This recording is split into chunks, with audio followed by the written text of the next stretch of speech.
Hey guys, Dr. Berg here. In this video, we're going to talk about keto and intermittent fasting maintenance, okay? Sometimes people have this idea that it's a diet that you're going to lose the weight and then go back to your regular normal foods. No. I would not look at this as a diet. It's a very healthy way of living to provide all the nutrients. And also, intermittent fasting is a very natural thing for our bodies. Our bodies were not designed to consume 6 meals a day or even 3 meals a day.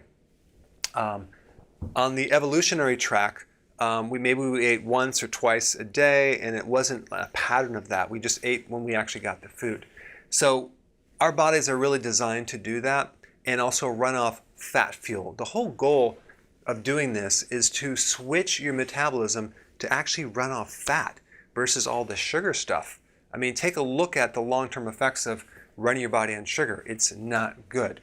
So keto intermittent fasting is going to provide all your nutrients, so it's not an unhealthy thing to do.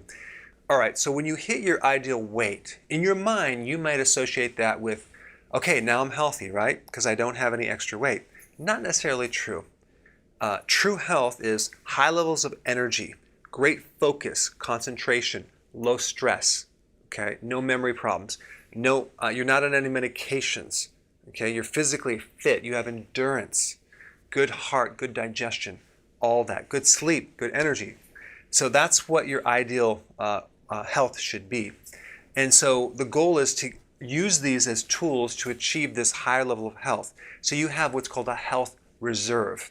So if you go off the program, you have so much health reserve, you can afford to go off the program occasionally.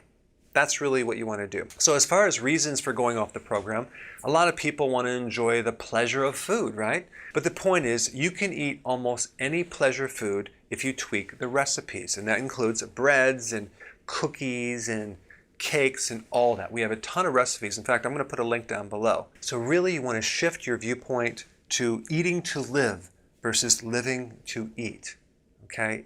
There's really no difference between a maintenance on a keto and intermittent fasting versus what you've been doing in the past. They're the same program. This is just going to give you more flexibility to go off when you need to because you have this huge level of health that you can tap into. All right, thanks for watching. Hey guys, I wanted to personally invite you to a new Facebook group that I just started called Dr. Berg's Keto and Intermittent Fasting Lab, okay? So I created this so we can share our successful actions, what worked, what didn't work, the results. So I put a link down below. So go ahead and sign up and I'll see you inside.